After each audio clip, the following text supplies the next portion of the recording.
ॐ अज्ञानतिमिरान्धस्य ज्ञानाञ्जनशलाखया चक्षुरुन्मिलितं येन तस्मै श्रीगुरुवे नमः। नमो विष्णुपादाय कृष्णप्रेष्ठाय भूतले श्रीमते भक्तिवेदान्त स्वामिनिति नामिने। नमस्ते सरस्वते देवी गौरवाणी प्रचारिणे निर्विशेष शून्यवादी पाश्चात्य देश तारिणे। जय श्री कृष्ण चैतन्य प्रभु नित्यानंदा श्री अद्वैत गदाधर श्रीवासादि गौर भक्त वृंदा। हरे कृष्णा कृष्ण कृष्ण हरे हरे हरे राम राम राम हरे हरे। हरे Krishna. Yes, Gopinath, would you like to give a recap and of the session last time? Yes, Prabhu. So, the session last time we discussed uh, relevantly uh, what consciousness is. Does consciousness come from matter? What is the soul of the consciousness? What is the source of the consciousness?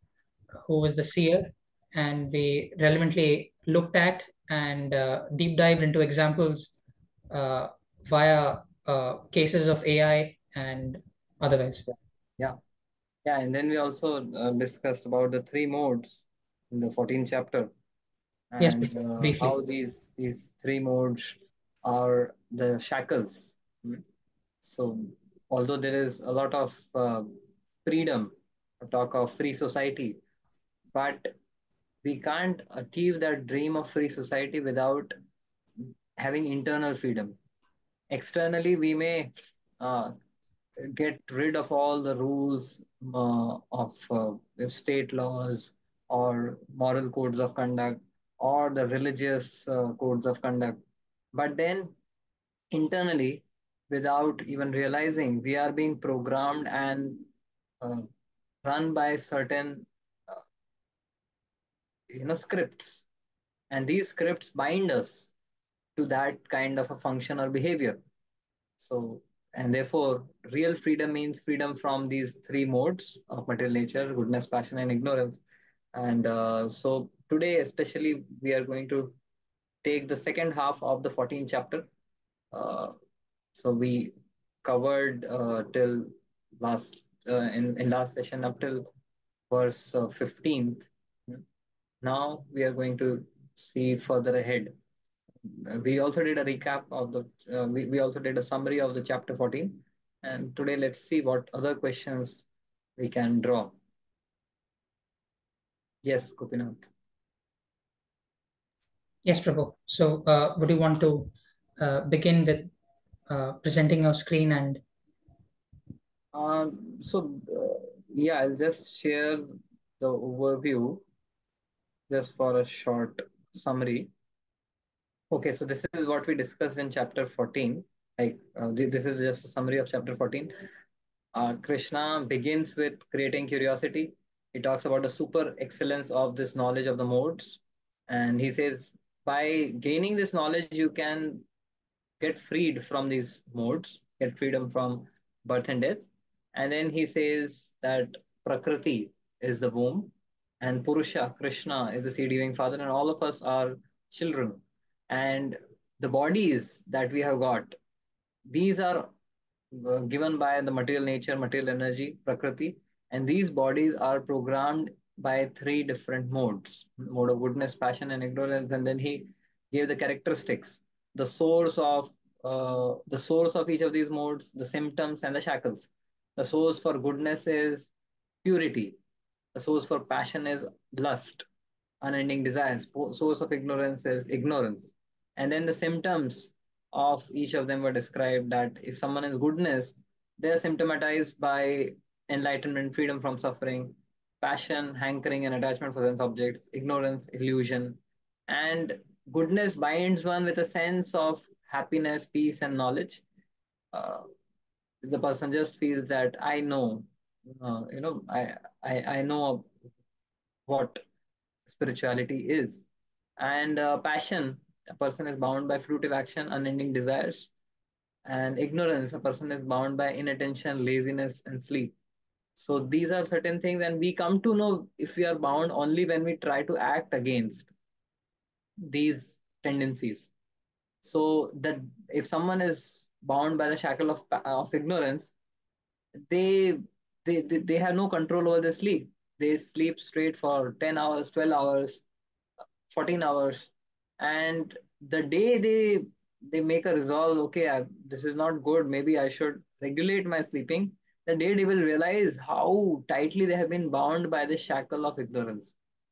Someone who has been just relentlessly and recklessly chasing goals and targets and um, prosperity and wealth uh, and growth in life in the mode of passion. For that person, if they come across a health report which says that they have been diagnosed with a certain type of chronic ailment and they need to slow down, that is the day they will realize how tightly they have been bound by mode of passion. They know that for my health, it's not good to continue this reckless work without any, you know, without any rest, without proper rest, without proper recreation. But then, because they have been so conditioned by that mode of passion that they can't live without that. And similarly, someone in mode of goodness, they are conditioned by the sense of peace and um sense of knowledge.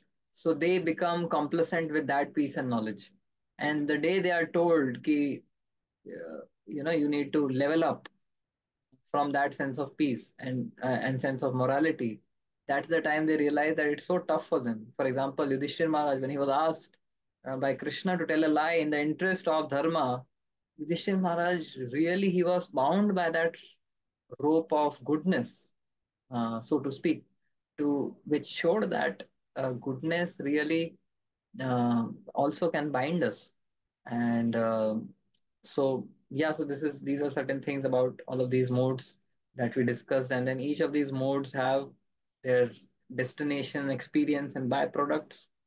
And then in the later half of the chapter, from the 19th verse onwards, Krishna talks about transcending these modes. When is it? How is it that a person can transcend these modes? When one sees that everything that is being done, it is not by my capability, it is being accomplished by the modes. So whether it is the motivation, whether it is the drive, or whether it is the instrument, all of them have been powered by the modes of material nature. And therefore, when one sees that the modes are acting, it's not me, I am a spirit soul. That's the beginning of cutting through these modes, these ropes. And then Arjuna inquires about the symptoms of one who has transcended the modes. And Krishna, the one singular emphatic symptom which Krishna describes is equanimity.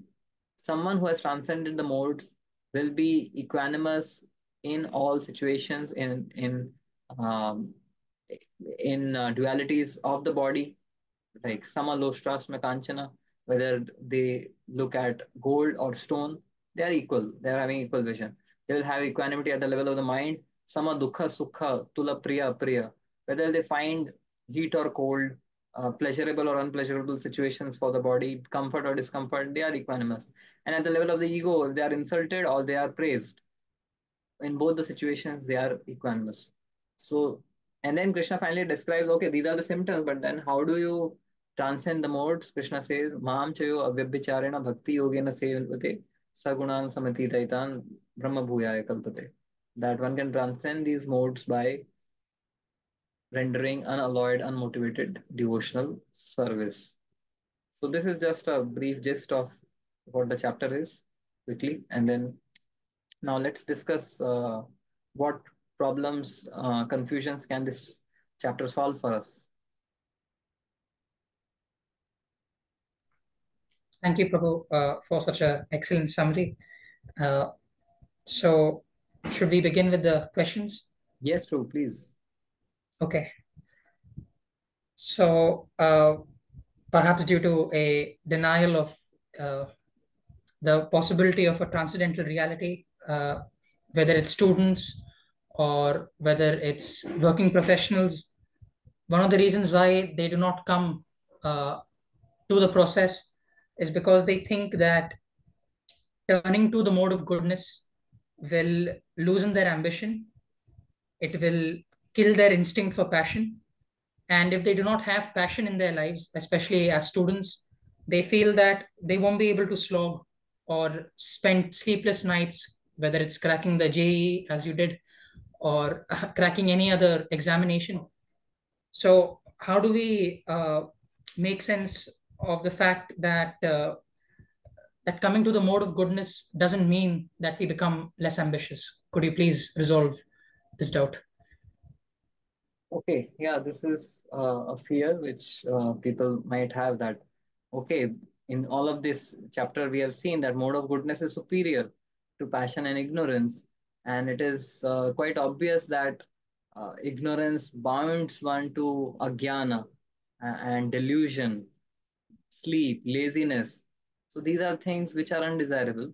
Similarly, passion binds one to unrestricted desires and fruitive work, greed, lust.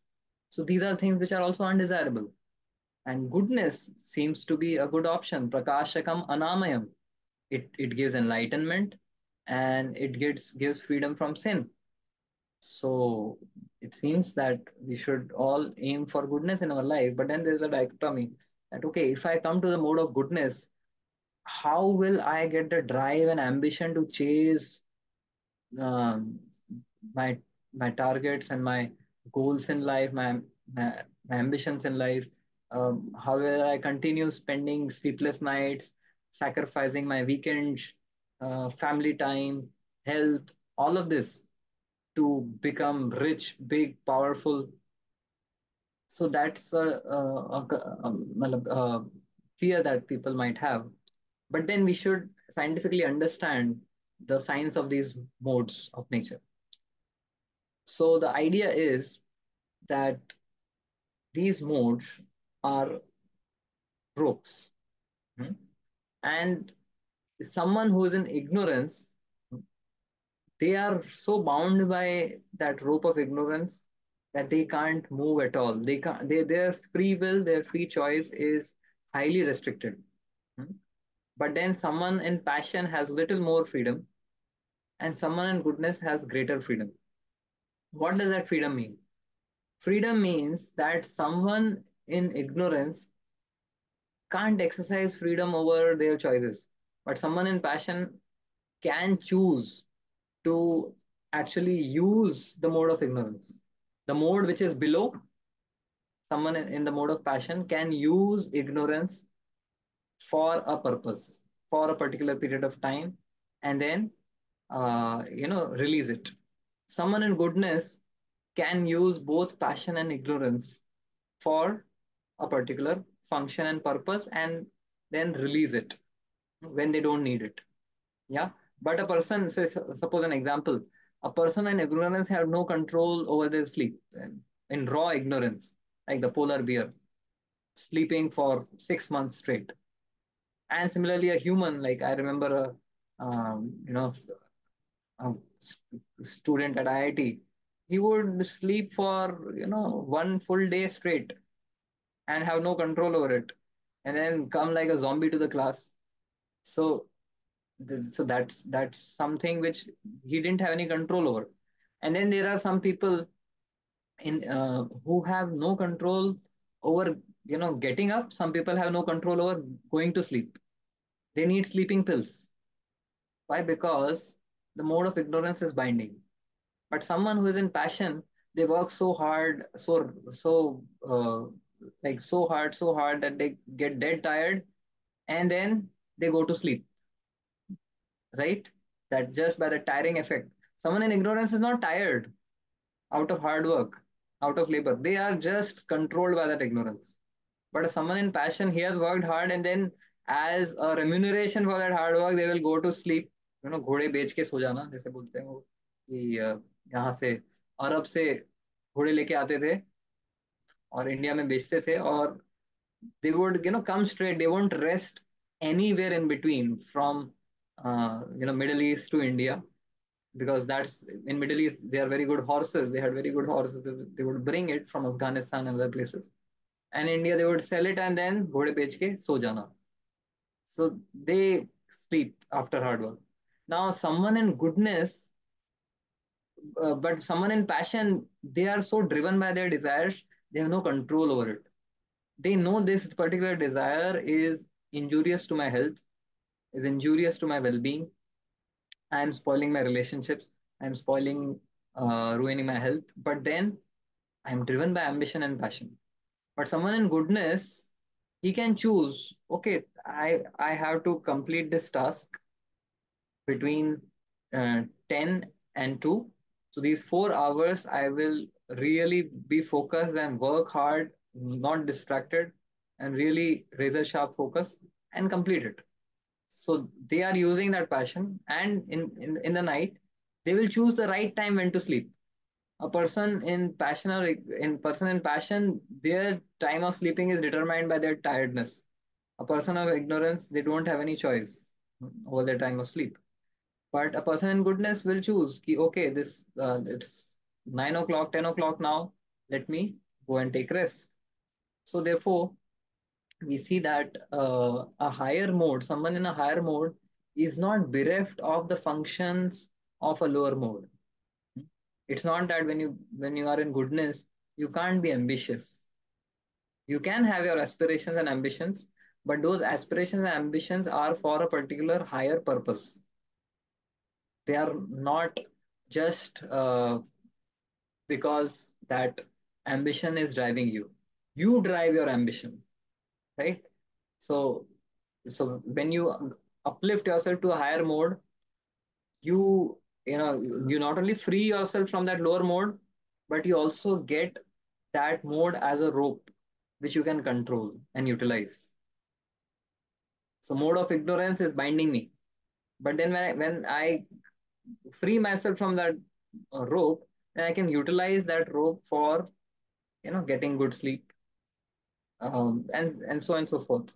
So basically that's something which we can appreciate. And another thing is that a person in goodness can be ambitious, but they won't be reckless. They will invest their passionate energy very um, um, constructively.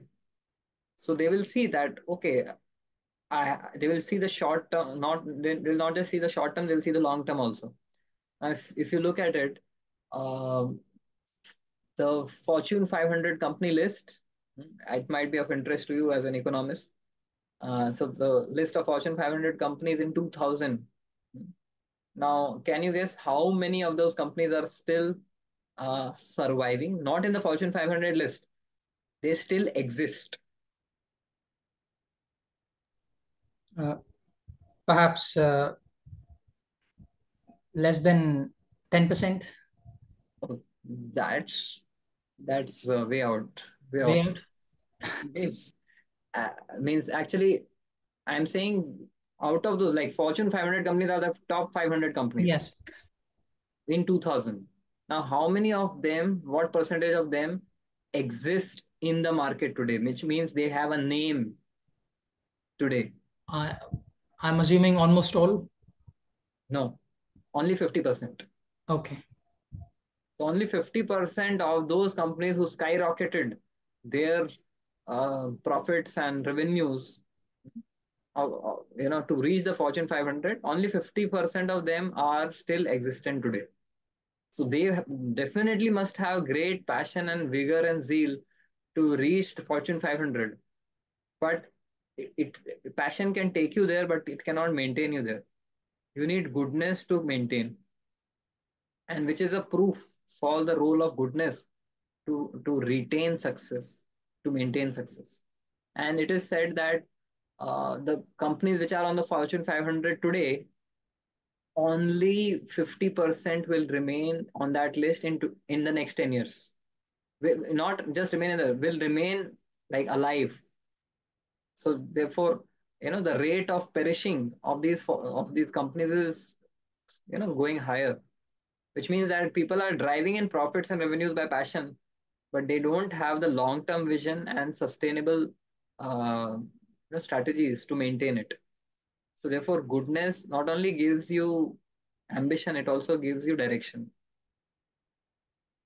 So fear not, and worry not if you think that if I come to goodness or spirituality, I will lose my passion and I will not be able to achieve targets. No, you will be able to achieve targets even for a longer period of time.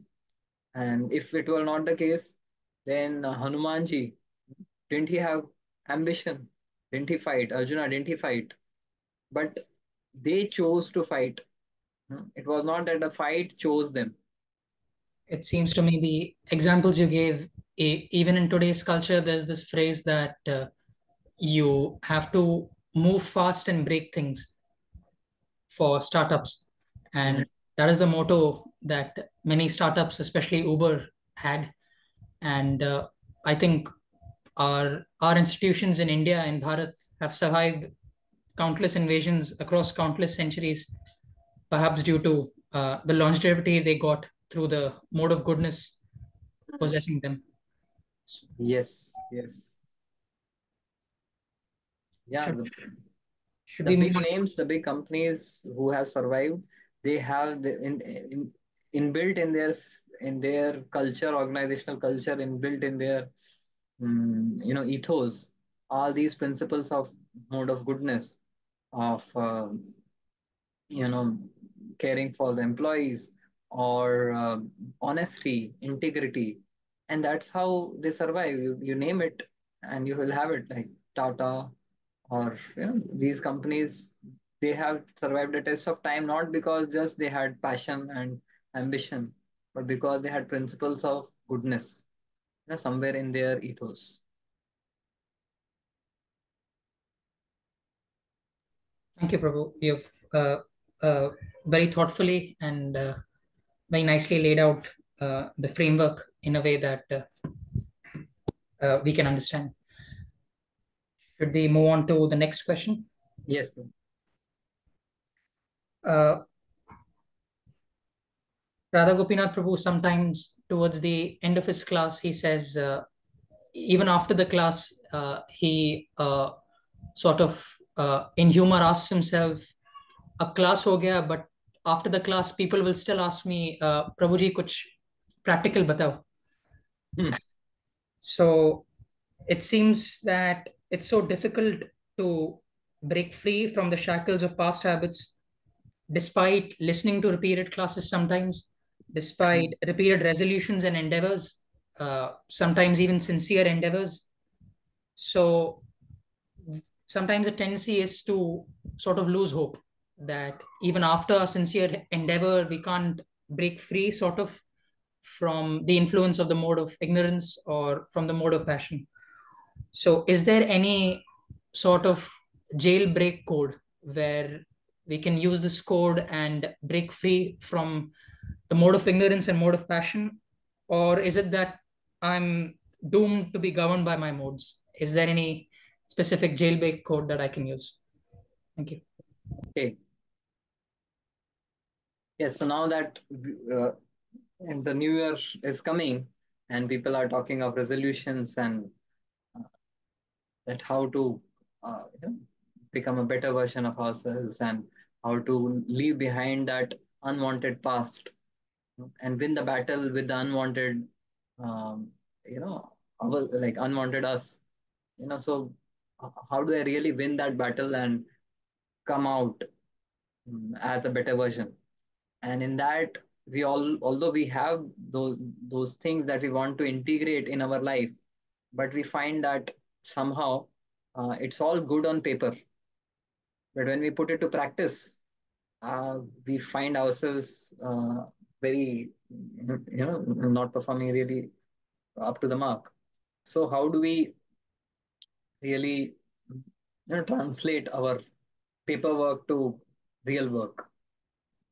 And is there a jailbreak code? Okay, so let's see.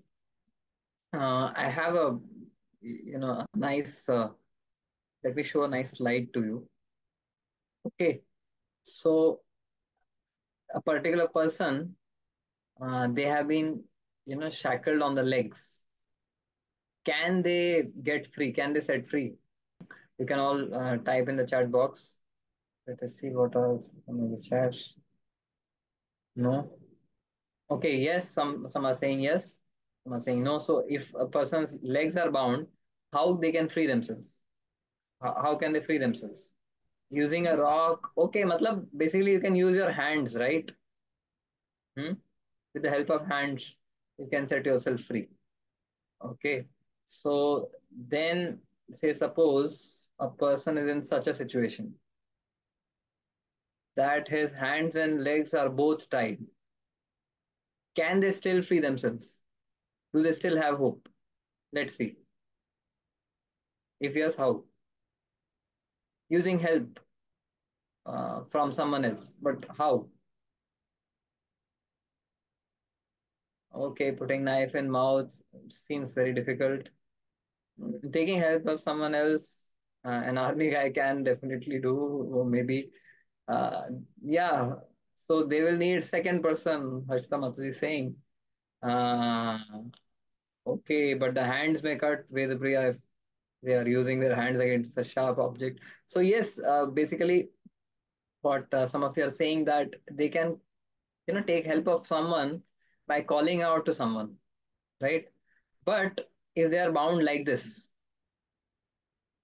is there any way they can escape, surrender? They can't do anything. Yeah, their legs are tied, their hands are tied, so they can't use their hands to open up the shackles on the legs, and even their mouth is tied, so they can't even call to someone else to wait for Prabhu's help. Muffled screams. Okay, yeah, so that's it.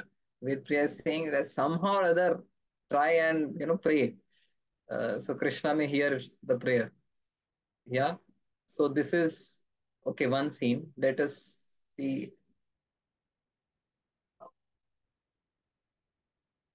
Okay, so there we you saw in the previous images the ropes are binding one. Now, what is this mountain climber using the ropes for? For climbing up constructively. In the previous situation, the ropes were, just making the person stagnant. Whereas in this situation, the same rope which was binding, someone is being used to get someone to go higher, right? So therefore, why are we discussing and showing this is that on these ropes, these modes, they can bind us, but if we know how to use them, we can also actually take utilize them to go higher. And how is it? So basically we all come with a certain configuration. So last in the last session we discussed about the energy fields, the behavioral energy fields. So I called these three modes as the three behavioral energy fields. So when you enter a certain magnetic field, and you have a magnet, the magnet will align itself as per the magnetic field of that bigger magnet, right? That's what we studied in science. So now in nature, everything around us has been configured with these behavioral magnetic fields. We discussed about the different animals. Some animals are configured in the mode of goodness, such as a cow, uh, or the swan. Some are configured in the mode of passion, such as uh, we discussed, I think, the lion, the tiger, uh, and things like that. And some in the mode of goodness, some in the mode of ignorance, such as mm, You can see the hogs, or the cockroach, or polar bear, things like that. So there are different animals in different modes because they have been configured according to that behavioral energy field. So their behavior will be as per the energy field of goodness, passion, or ignorance. And similarly, the day also is configured. The early morning time is configured with the energy of goodness. The afternoon time is configured with the energy of passion. The night time is configured with the energy of ignorance, right? So, how do we utilize these different energy fields? That will determine whether we will get bound by these ropes or we can use these ropes to climb up. In the morning time, when it is goodness time, when the environment is configured to goodness, if we utilize that time for meditation, for contemplation, introspection, that time can, then it will become a rope for us to climb up. But if we utilize that time for sleeping, mm, or just whiling our time, then then the same goodness will the same time of goodness will not be productive for us. We will be bound by passion and ignorance, right?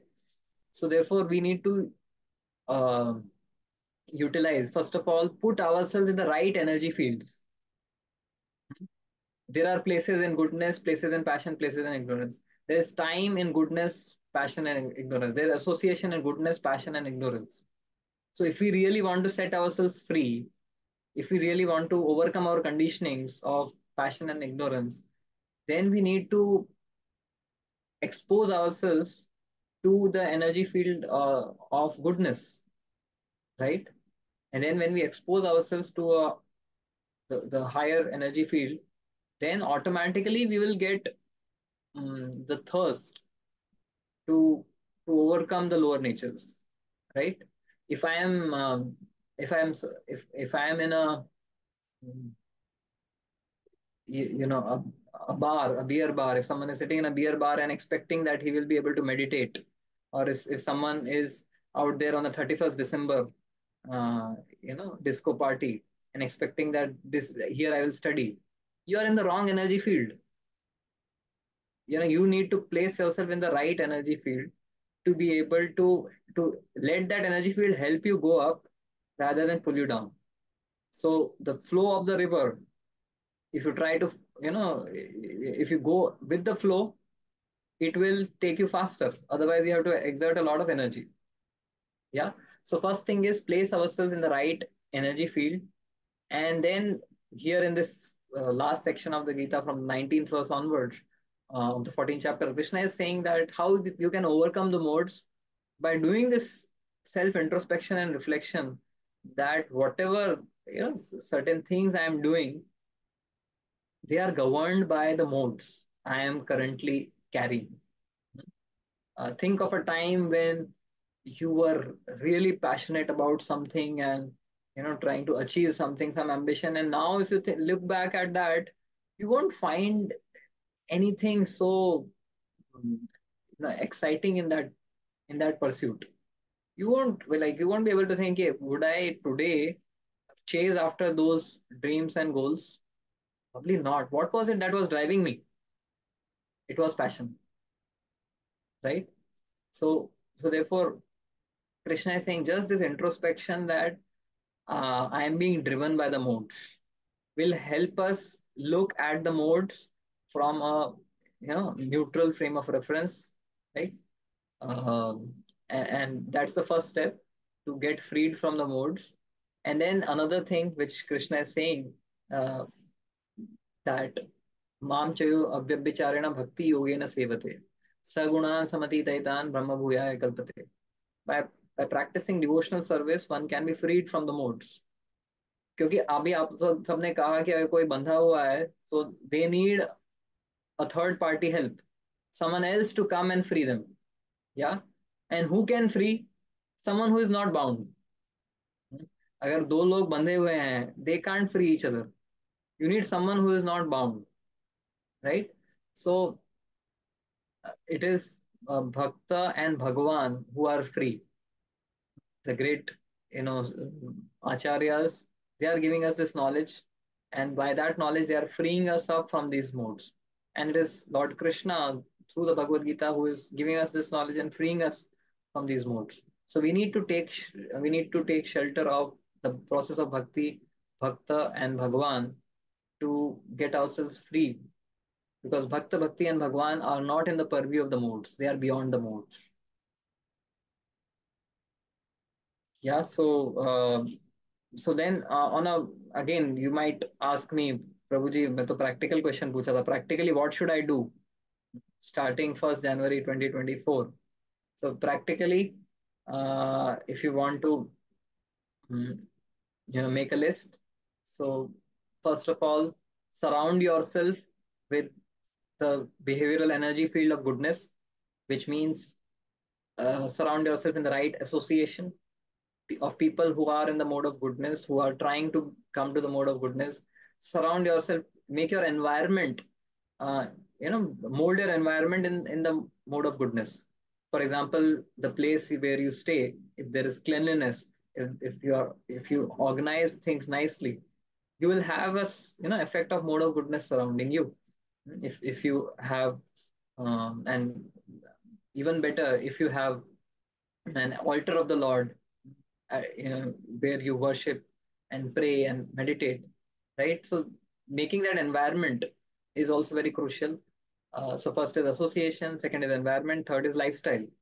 Mold your lifestyle in order to propel you to a higher mode rather than pull you down to the lower modes. So association, environment, lifestyle, and then practicing bhakti will free us from the influence of the modes. Okay, so I think Gopinath is taking copious notes. Yes, Prabhu. So that's it from my side. Yes, Prabhu.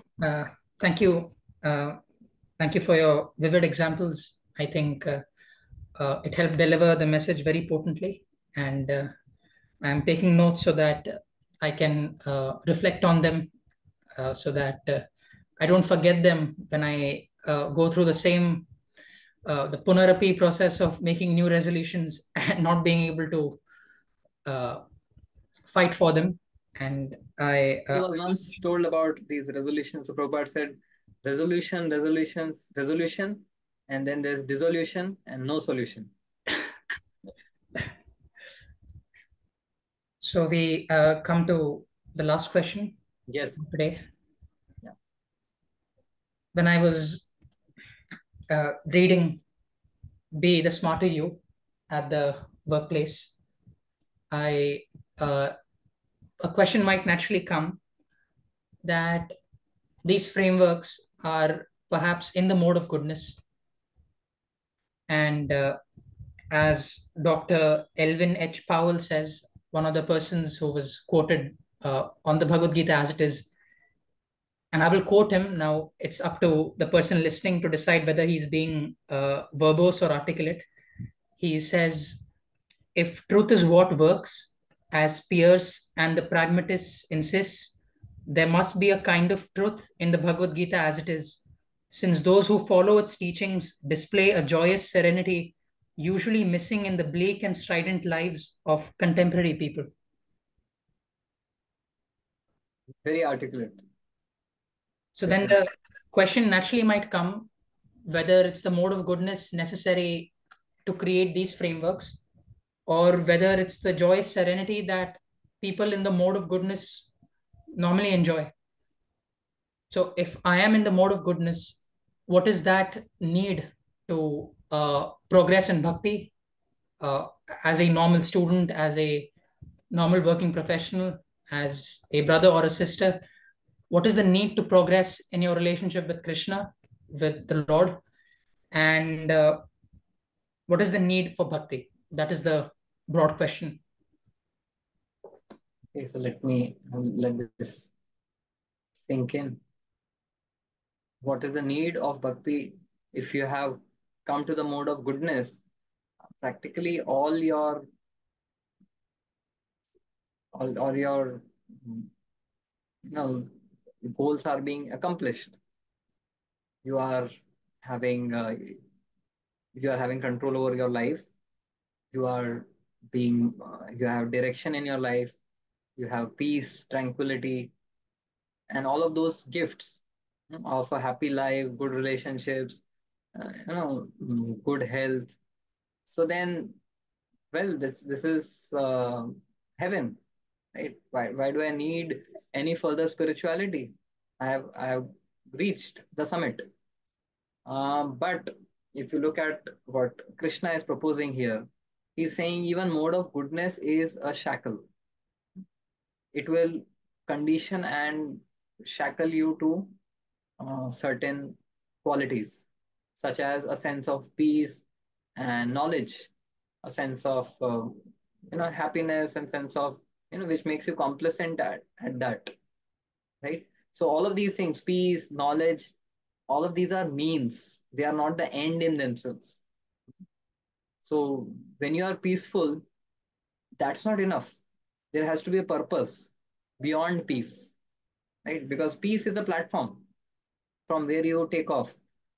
But if you just are there on the if the train just comes on the platform, you are happy कि train आ गया है, लेकिन फिर train चल ही नहीं रहा है, उधर ही stagnate हो गया है on the platform. It's not leading you anywhere, right? So therefore, we peace is not enough. It's the means to reach a purpose. And similarly, happiness or knowledge is not enough. That knowledge should is there should be an object of that knowledge, right? Which translates into action. So if I have certain knowledge, if I acquire some knowledge as an engineer or as an economist, it has a purpose, right? That you use that knowledge to serve. But if you just acquire knowledge for intellectual satisfaction, for just having the sense that I know better than others, that knowledge will stagnate you. Hmm. That will not be put to any higher purpose or use. So therefore, the knowledge of goodness is is inconsequential if we are not using it for service to God, right? And whether it is goodness, passion, or ignorance, all three are chains. Now, whether you are bound by iron chains or silver chains or golden chains, you're still bound. So a person in goodness is bound by a golden chain. They might be happy for a longer time. Ki, oh, I have gold all around me. But ultimately, that gold is binding you. It's restricting your freedom. Why would you want to be restricted? And then we should not assume that these modes stay put forever. Because Krishna describes in this chapter that there's a constant battle going on in between the three modes for superiority. So let's look at this verse where Krishna is saying, 10th verse of this chapter. रजस्तमश्चाभिभूय सत्वं भवति भारत रजसत्वं तमश्चैव तमः सत्वं रजस्तथा. Sometimes the mode of goodness becomes prominent, defeating the mode of passion and ignorance. Sometimes the mode of passion defeats goodness and ignorance, and other times ignorance defeats goodness and passion. In this way, there is always competition for supremacy. So here is a caveat, a warning that don't think that if you have come to goodness, you are going to live happily thereafter, forever on in goodness. Passion and ignorance are like mm, just round the corner, looking for an opportunity to uh, unsettle the goodness and become dominant. And the case at hand is that story of Ajamil in the Bhagavatam's sixth canto, where this person was, I am he, Sheela Sampanno, that this person had such good qualities. He was in good mode of goodness, practicing all the righteous principles.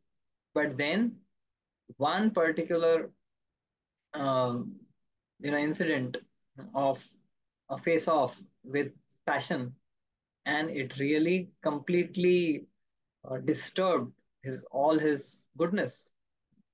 And so therefore goodness is not a stable platform in itself also. Yeah. uh, so we need to uplift ourselves to the platform of bhakti. And there are people many times for whom goodness can become an obstacle. Although we recommend that devotees and those who are aspiring spiritualists, they should come to the mode of goodness. But goodness in itself is, if it is considered as a goal, then it can be an obstacle for transcendence. For example, some people, when they are invited for a Bhagavad Gita class, they may say, I already know it. मैं बचपन में ही 700 श्लोक वर्बैटिम याद कर लिया था, सुनाऊं क्या?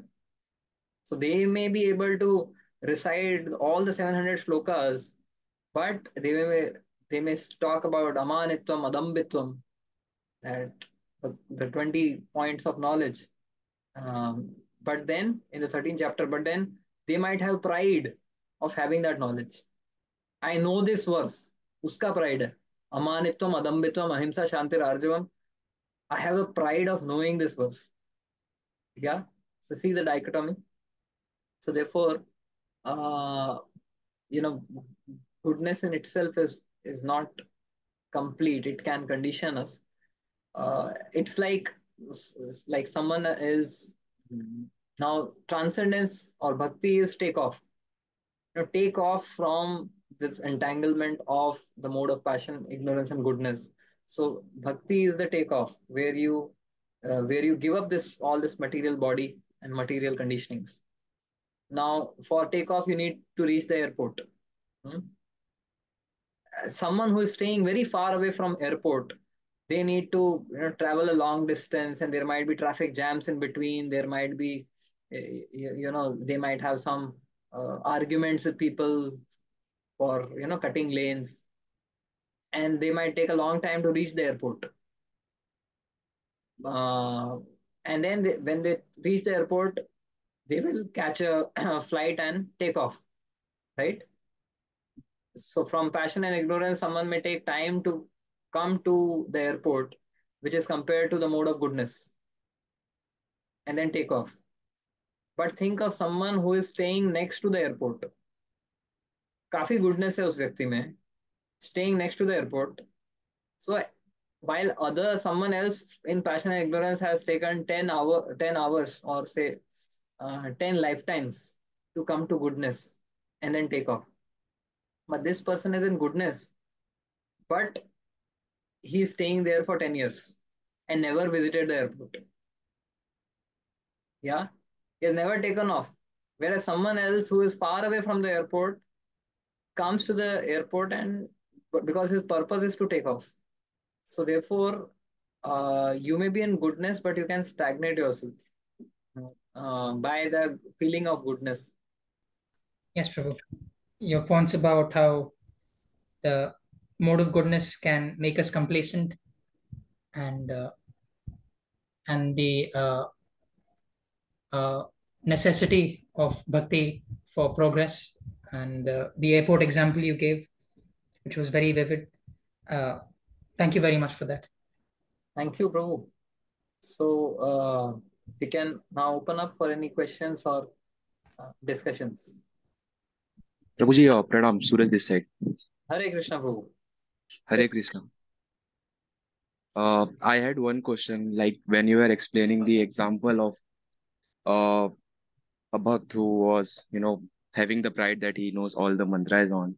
So I had this question, uh, like pride or ahankar, like seems to be like a shadow. It keeps on following and looking for the opportunity to, overcome these modes of goodness too. So how can we tackle this and, move beyond I? Hmm. Okay, so ahankar, ego. Actually, the false ego is the root of our being in this material world. And it is its manifestations. That false ego manifests itself in different forms, in goodness, passion, or ignorance. But the undercurrent and the foundation of all of these different modes is false ego only, um, where like we have a separate identity, an independent identity separate from Krishna. But the Bhagavatam says that muktir hitva anyatha rupam swarupena vyavasthiti. So what is mukti? What is the definition of mukti? Uh, Definition of mukti is is in one sense is freedom from the modes, right? That is what we have been discussing. But Bhagavatam gives another description, definition, which says Swarupena Vyavasthiti. That when you are established in your constitutional position and identity as a servant of Krishna, hmm, that is mukti. Yeah. So if we just feel that, um, that okay, I need to get freedom from the modes, right? So in one sense, we are saying that I want to move away from this platform of modes. But in order to move away, we need to move into a higher platform, right? I'm leaving a lower pedestal, a lower stair to reach a higher stair. So that higher stair is our constitutional position as a servant and lover of Krishna, and therefore, the more we impress upon ourselves that my position, my identity, my ego, my true ego is a servant of Krishna, lover of Krishna, that will help us give up these other designations, which might be in goodness, passion, or ignorance. Does that make sense? Yes, yes, Prabhu, yes. Yes. Any other questions, comments? Hare Krishna Prabhu. Hare Dhanvat Pranam. Krishna, Mataji, Dhanvat Pranam. Very good to hear, Prabhu. You all, as always, I try my best to hear your classes whenever I get time. Prabhu ji, my question is that as you explain that you should surround yourself with goodness, environment, and maybe it's cleanliness or the people who lift you up generally, but sometimes there are necessary, maybe friends, relatives, or necessary um, things which you know that won't lead you to mode of goodness, and you cannot avoid them also. But from home, when you go, you are in that mood that I have to keep my consciousness in the right way, but many a times you get flued away in that. So I would like to you should give a light on that, because I face that situations many a times. Yeah, so the thing is that the world today is, Prabhupada writes in his poem on the Jaladuta that Rajatama Achadita, that everywhere this whole, in Kali Yuga, the world is pervaded by passion and ignorance. And if we kind of visualize or imagine that we will be in goodness field always, that might be a little bit a stretch of imagination. Sometimes that I'll somehow, just be in around with good people in goodness. I'll have environment which is in mode of goodness. Sometimes that might not be realistic. Yeah, because we are staying in a city which is full of passion and ignorance, and that energy field is going to affect us. As far as possible, we can shield ourselves from that energy field, but we cannot deny and say that okay, I'll just be surrounded by goodness. So that ignorance and passion energy field is there all around. Rather than denying it or trying to always be surrounded by goodness, which might not be realistic, we need to create a shield around ourselves so that even if we go into that energy field of passion and ignorance, we are not affected. Yeah. Uh, uh, so, yeah, so if you are going into diving into the ocean and expect to not get wet, is it possible? Yes and no. No, No, if you Prabhu. no, if you jump off like that directly, but if you have a proper scuba diving suit, so you can go without getting wet and come back. Yeah. So what is that shield that we create around ourselves? That shield is spiritual energy. So one is this internal energy, another is the external energy. The external energy is made up of these three modes: goodness, passion, and ignorance. So these are part of the Bahiranga Shakti. Then there's the Antaranga Shakti. Antaranga Shakti is Srimati Radharani. So, and Srimati Radharani nourishes us through the process of hearing and chanting. So when we nourish ourselves through this Antaranga Shakti, it forms a shield around us. When we are chanting the holy names, Hare Krishna, Krishna Krishna, Hare Hare, Hare Ram, Ram Ram, Hare Hare. It is not just a parrot-like recitation of uh, of some sound. It is not just a naive and effectless, recitation. Basically, you are creating an energy field of spiritual energy around yourself. You are creating a shield. The more we take shelter of this, of the Mahamantra, of the spiritual practices, the more solid shield is getting created. And that shield will ward off all the attacks of passion and ignorance, which we can't avoid. But if we have a good shield, then we will be saved. So first thing is that taking shelter of these spiritual processes very earnestly, because when we know that we are going to be attacked, we better have a good shield. So when we take earnest shelter, uh, like when you are chanting, what does it do? Atah Shri Krishna Namadi na bhavet grahyam indriye sevon mukhe hi jivado swayam eva sfurattida. By these blunt material senses, we cannot access Krishna. But when we chant, when we hear, our material senses are spiritualized. And through those spiritual senses, one can access spiritual reality. So when we earnestly and sincerely engage in spiritual practices, it creates a shield around our senses. Our senses are spiritualized, so we don't see the world with just these material eyes. We don't just hear the world through material ears or through our tongue. All of these things, they don't remain material. We get a spiritual dimension and spiritual perspective. So even though you might be in an environment of passion and ignorance, you might look at it with a completely different vision.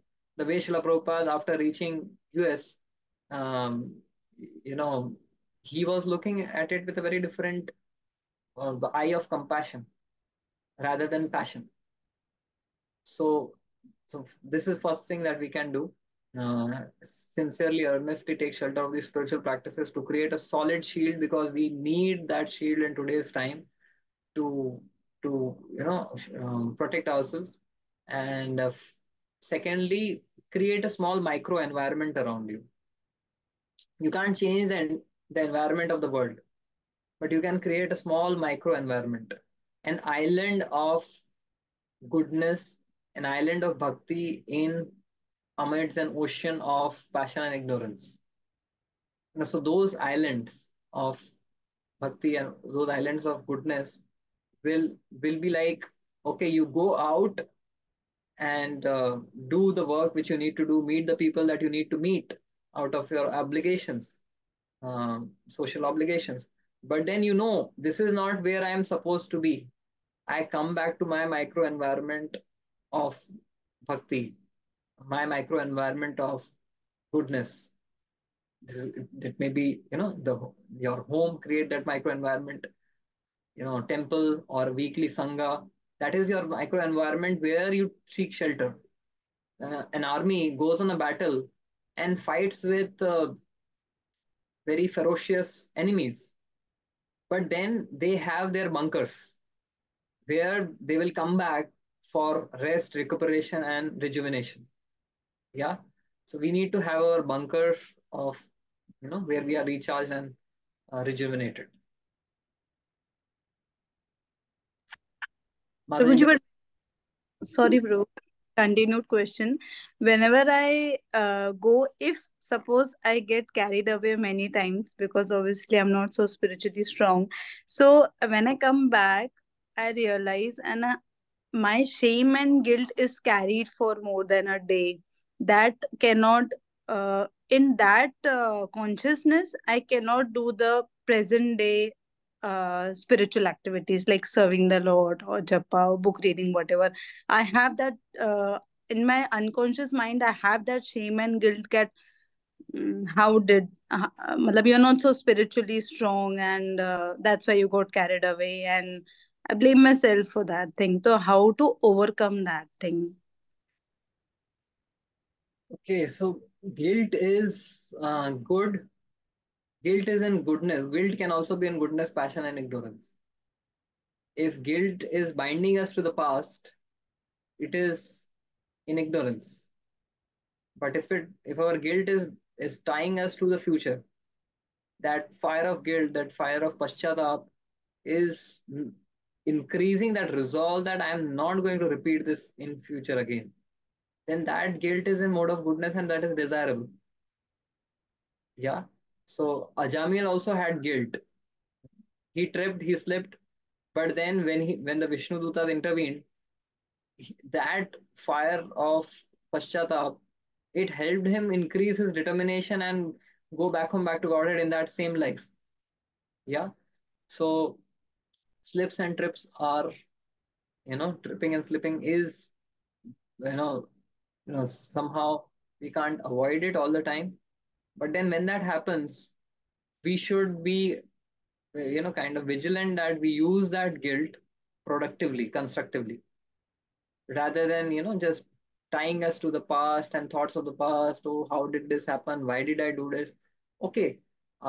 In any situation, someone said that I am happy with two things: give me a realization or give me a result.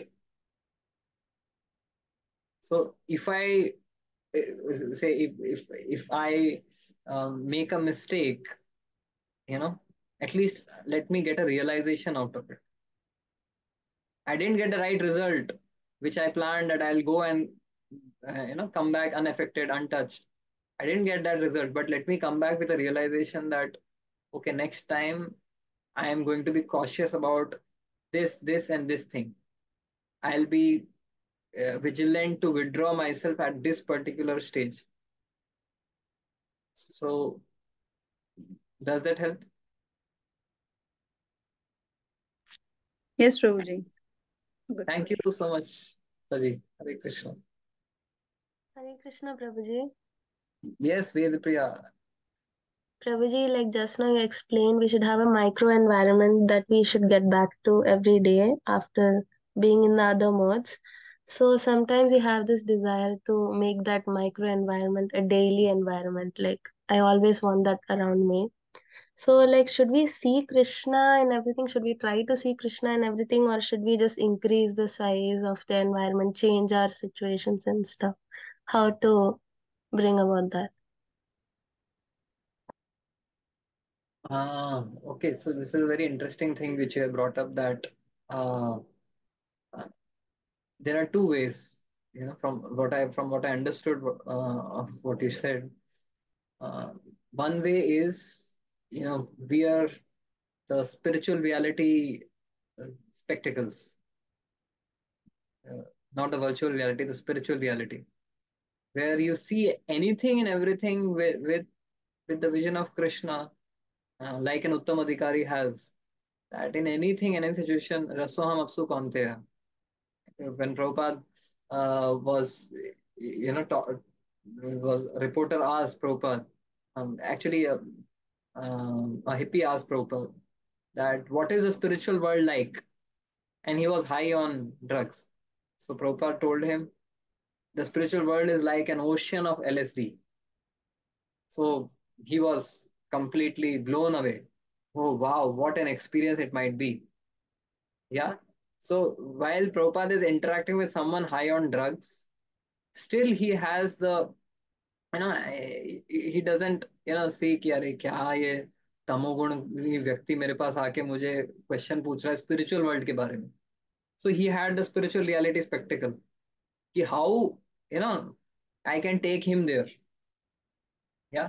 So this is one part of the thing puzzle we can do. Definitely, wherever, whichever situation we are in, we can uh, consciously, try to activate that spiritual muscle of trying to see Krishna connection.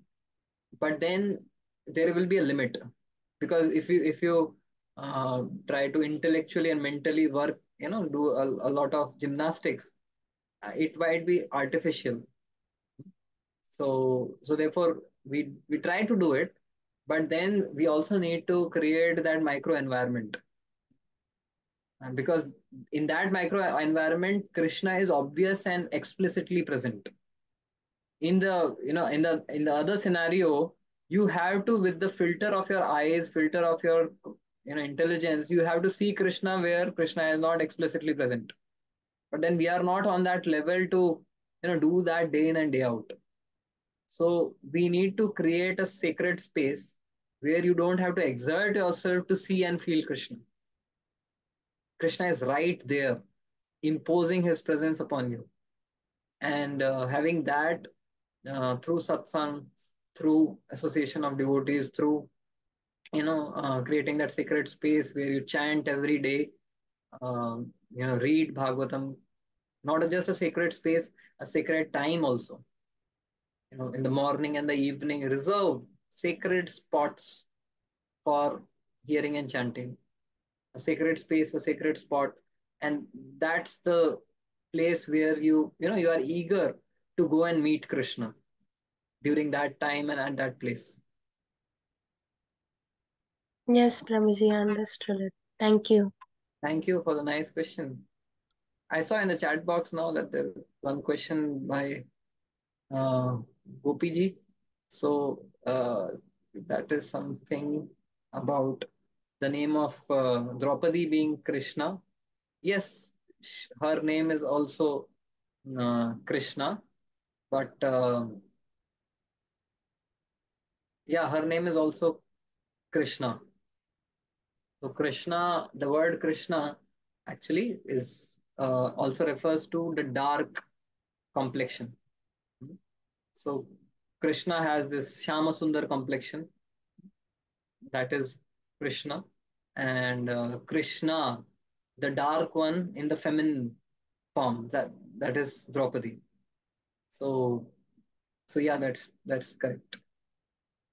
Okay, are there any other thoughts, comments, questions? So it's already 8:15 then.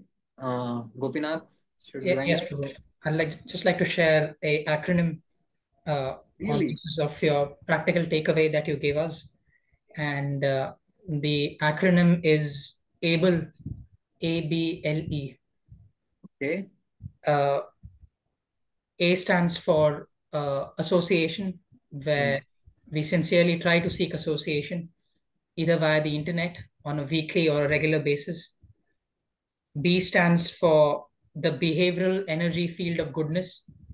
So, as much as possible, we try to surround ourselves and tap into the behavioral energy field of goodness. L stands for our lifestyle. So, we must try to earnestly mold our lifestyle through good life, through either changes to our lifestyle or inculcating habits that improve our lifestyle. And the last is E, which is environment, which is molding our environment and making it more suitable for bhakti. Able. So Wow. thank you, Rasikraman Prabhu. It's only your standard of grace that you come connect with us every week, and your patience, your examples, and the depth of wisdom that you have for us is something which we can hope we can reflect on and be grateful for. So today is Gita Jayanti, so I hope all of us, whether we are doctors or students, or whether we are whether we just came across this podcast through chance, if we can take a moment to thank His Grace Rasikraman Prabhu No, for bus. Gita for Thank you. you. Actually, I And can't thank all of you enough, because of you that this podcast is running, and I'm getting an opportunity to read the Bhagavad Gita.